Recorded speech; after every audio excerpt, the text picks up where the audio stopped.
Hi, அனைவருக்கும் வணக்கம்.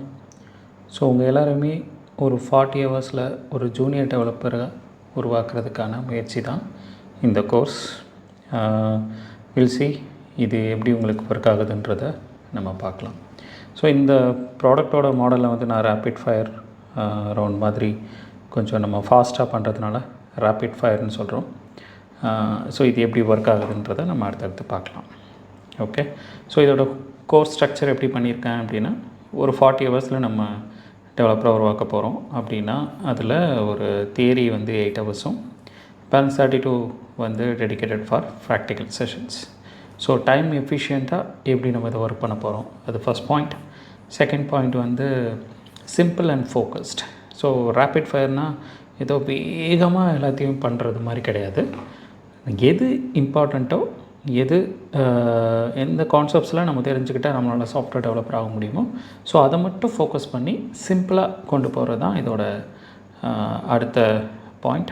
And third வந்து யூஸ் கேஸ் பேஸ்ட்.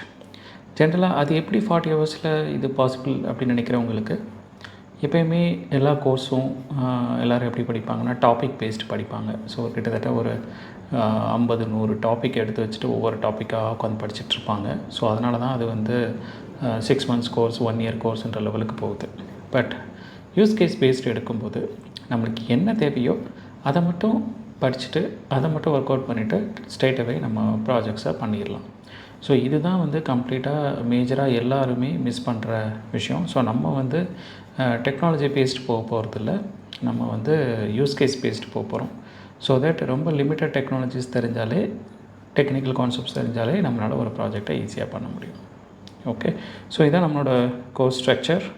நம்ம டைம் எஃபிஷியண்ட்டாக பண்ண போகிறோம். ரொம்ப simple and focused. Main area which means core areas மட்டும் நம்ம பண்ண போகிறோம். நம்ம டாபிக் பேஸ்டு போகாமல் யூஸ் கேஸ் பேஸ்டு போக போகிறோம். ஸோ யூஸ் கேஸ் பேஸ்டுன்றது எனி ரியல் டைம் சினாரியோ, ஏதாவது ஒரு எக்ஸாம்பிள் எடுத்துகிட்டு, ஒரு ப்ராஜெக்டோட எக்ஸாம்பிள் எடுத்துக்கிட்டு அதை நம்ம எப்படி ஒர்க் அவுட் பண்ணலாம் அப்படின்னு பார்க்குறது தான் இந்த கோர்ஸோட structure. Okay, right. Before that நம்ம வந்து ப்ரோக்ராமர்ன்றதே டவுட் இருக்கும் இல்லையா? ஸோ அவங்களுக்காக நான் ஒரு கேள்வி கேட்குறேன். ஸோ 13ன்றது நாட் அ ப்ரைம் நம்பர் அப்படின்னு நினைக்கிறீங்களா? இல்லை 20 வந்து ஒரு ப்ரைம் நம்பரா? இந்த 2 கேள்வி கேட்டிருக்கேன். அதாவது 13ங்கிறது நாட் அ ப்ரைம் நம்பர் அப்படின்னு சொல்கிறேன், அண்ட் 20ங்கிறது ஒரு ப்ரைம் நம்பர்னு நான் சொல்கிறேன். சரியா? இப்போது இந்த 2த்துக்கான பதில் உங்களுக்கு கரெக்டாக தெரிஞ்சிருக்கு அப்படின்னா அந்த இடத்துல நிப்பாட்டுங்க. இப்போ நான் வேறு ஒரு சொல்கிறேன். எனக்கு வந்து ஒரு நல்ல படம் பார்த்தேன் ரீசெண்டாக. ஓகே, ஸோ அந்த படம் வந்து என்னால் தமிழில் சொல்ல முடியுது. யாராவது கேட்குறாங்க அப்படின்னா நான் தமிழில் எக்ஸ்பிளைன் பண்ணுறேன். இதே ஒரு ஃபாரினர் ஃப்ரெண்டு என்கிட்ட கேட்குறாரு இந்த படத்தோட கதையை சொல்லுங்கள் அப்படின்னா நான் அதை இங்கிலீஷில் சொல்ல போகிறேன்.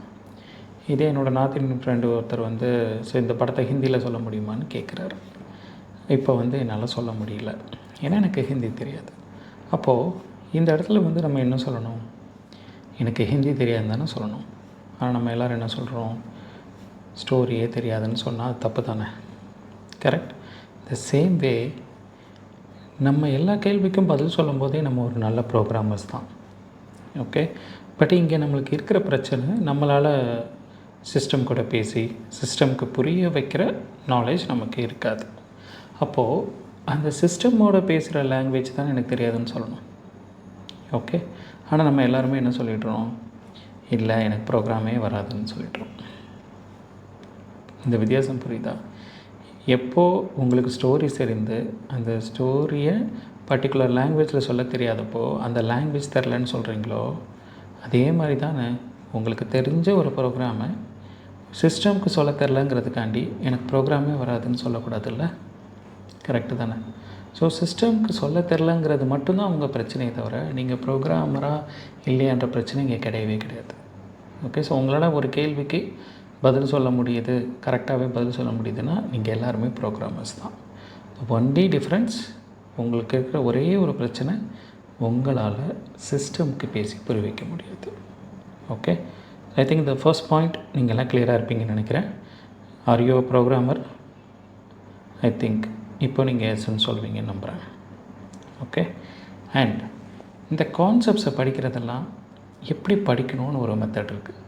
நீங்கள் எப்போயுமே ஒரு கான்செப்ட்ஸை நம்ம ரியல் டைமில் எப்படி யூஸ் பண்ணுறோம், நம்ம டே டு டே லைஃப்பில் இந்த கான்செப்டை எப்படி யூஸ் பண்ணுறோம் அப்படின்னு உட்காந்து படிக்க ஆரம்பிச்சிட்டிங்கன்னா உங்களுக்கு எல்லாத்துக்குமே இதை ரொம்ப ஈஸியாக அப்ரோச் பண்ண ஆரம்பிச்சிருவீங்க.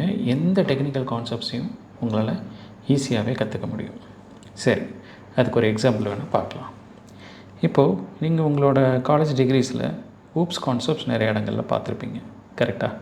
அந்த ஊப்ஸ் கான்செப்ட்ஸை நான் எப்படி படிக்கலாம் அப்படின்னு நான் ஒரு எக்ஸாம்பிள் சொல்கிறேன்.